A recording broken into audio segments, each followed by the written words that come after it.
Hello everyone, welcome to the Chart of the Week. This week we have something special. Normally we're going to look at some piece of economic data, housing, GDP, retail sales data that's just really compelling, which may paint a picture for our equity markets overall. This week we're going to change our perspective and look at something that's rather unique. Not quite as unique as Halley Comet, which comes around maybe once every 100 years, but something that happens once about every 4 years. It's a unique event that we should pay attention to because it flies right into the principles of supply and demand, which we understand are the drivers of price just about anything in life. However, most of you are probably going to go, oh, really? I don't want to know more about this, because we're going to talk about the halving of Bitcoin. That's right. Bitcoin, a very unique cryptocurrency, an alternative to currencies around the world, to fiat currencies. That's what's going to be having the halving. Now, I want to make sure that you guys understand that this is a unique situation. So what I want to do before I show you the chart is explain what halving is and why it is so important to understand the service and benefit that Bitcoin presents to us. Why is it important to you and I? First off, let's start by looking at an example of several individuals, and you yourselves fall into this category right now as we speak, because you probably have homeowners insurance or car insurance or maybe even a bank account at some institution. These are centralized entities. I call it the old way of doing things. Why? Because if you're a client of a bank, in this example, let's just say we all have money sitting in a bank.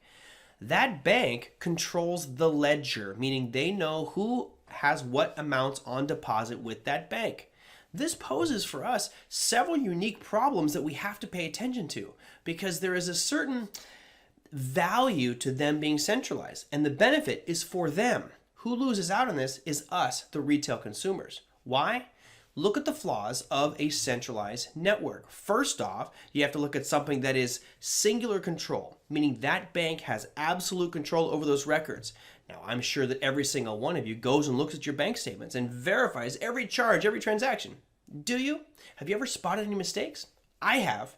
It's kind of a pain in the butt to go back and get those reconciled and changed if there is a mistake. It doesn't happen often, but that's a peril of being a centralized exchange where they have total control or singular control. Another area here is vulnerability.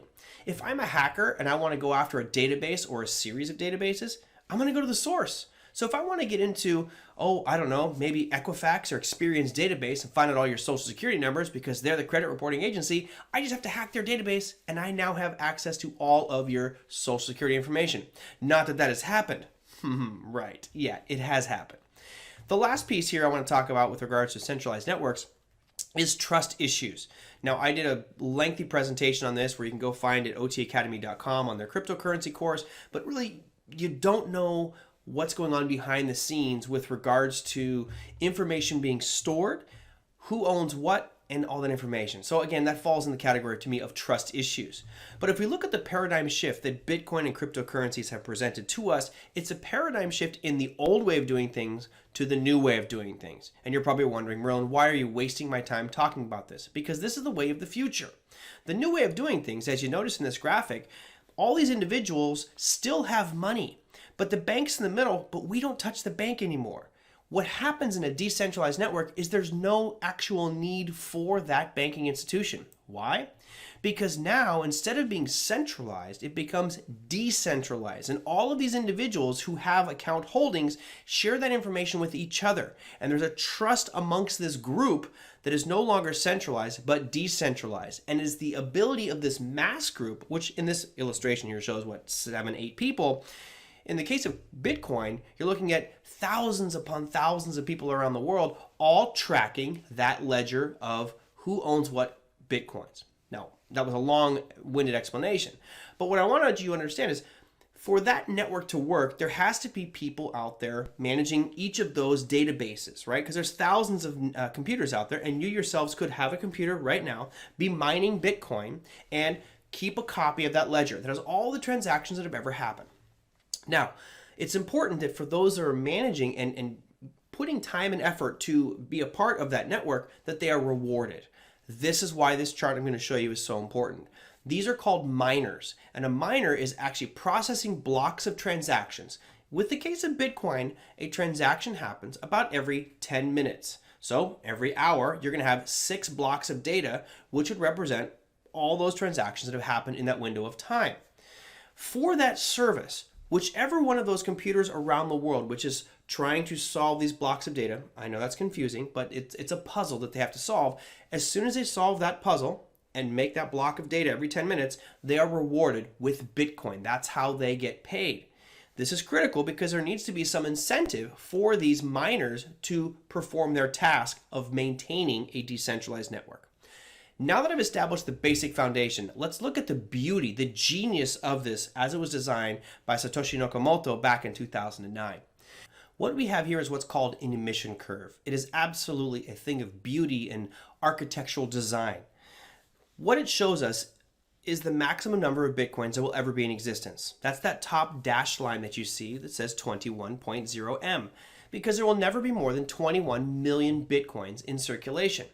This is important because when we look at the concept of supply and demand, with Bitcoin, what's interesting is you have a fixed number of supply. It will never be more than 21 million. So if we can increase demand, then all of a sudden the price of Bitcoin should rise because supply is fixed. But all 21 Bitcoins don't exist at once. They are built, they are created from these miners. Remember, I told you that a miner's reward is Bitcoin. So every block of data they solve, they receive Bitcoin. So let's take a peek back at that chart and show you how this works. The first piece I want you to take note of here is on the left-hand side of your screen. We'll put a little red box around the data. That's from 0 to 210,000. What that means is those are the first 210,000 blocks of data that were processed. Every 210,000 blocks of data, the reward for the miners is cut in half.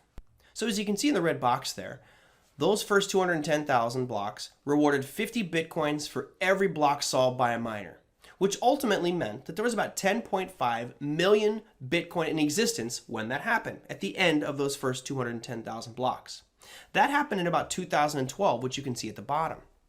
But after that 210,000th block, it now cuts the reward for miners in half. It's called a halving. It went from 50 Bitcoin to now it drops to 25. What that means is, of course, the miners are making less money or less Bitcoin per block of data they solve. But the genius behind this was, if Bitcoin starts to gain popularity, then price will start to rise because of the law of supply and demand. And as that happens, those miners, while they may be receiving less Bitcoin, the value of the Bitcoin at that moment in time would be much higher than it was previously because of the law of supply and demand, right? You have more people chasing fewer supply. So now it gets interesting because we're approaching a halving right now. So let's keep going. After we solve that 420,000th block of data, the reward got cut in half. At the end of that, we had about 15.8 million, and that was in 2016. Well, come Monday morning, actually Monday afternoon, May 11th, at right around 5 p.m., we should be solving the 630,000th block of data. Right now, as we speak, we are rewarding miners with 12.5 Bitcoin per block of data. Of course, that sounds pretty good because Bitcoin's trading at about $10,000. Imagine you had a $10,000 per Bitcoin, and every block of data that you solve for the Bitcoin network, you are rewarded with 12.5 Bitcoin. That's $125,000 for every block of data you solve. Remember, there are 6 blocks of data per hour, 10 minutes per block. So what happens now? Well, when we get to that 630,000th block, the reward will now be cut in half to 6.25. And we slowly start to control the supply of Bitcoin. When that happens on Monday, we should be right around 18.4 million Bitcoin in circulation. And then we'll jump to that 6.25. And then in 2024, we'll jump to 3.125. Of course, another 210,000 blocks of data later, we'll be in 2028, making about 1.56 Bitcoin. And it keeps halving until ultimately there are no more Bitcoin to mine. Again, the genius of this is we are slowly controlling the supply of Bitcoin in our market. Now, why did I decide to make this the chart of the week? Because it's one of those rare instruments that has a unique property to it.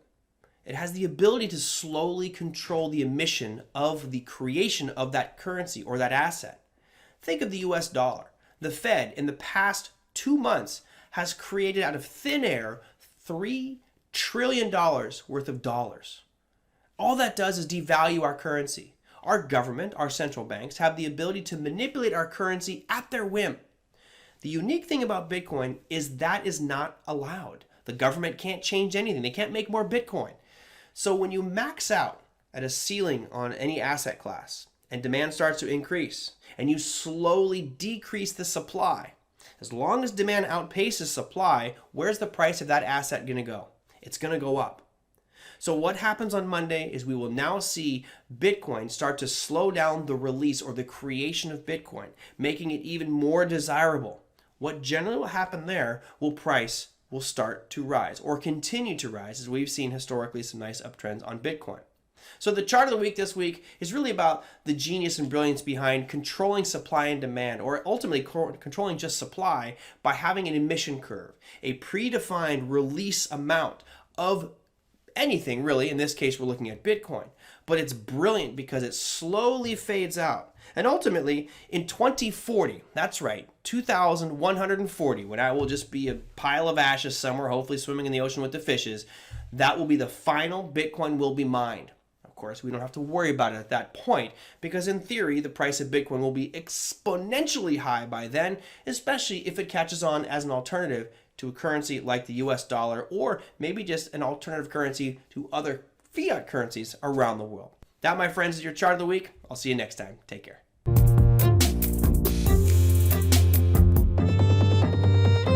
If you'd like to learn more, visit TraderMerlin.com or join us live on our show every day, Monday through Friday at 2 p.m. Pacific on YouTube.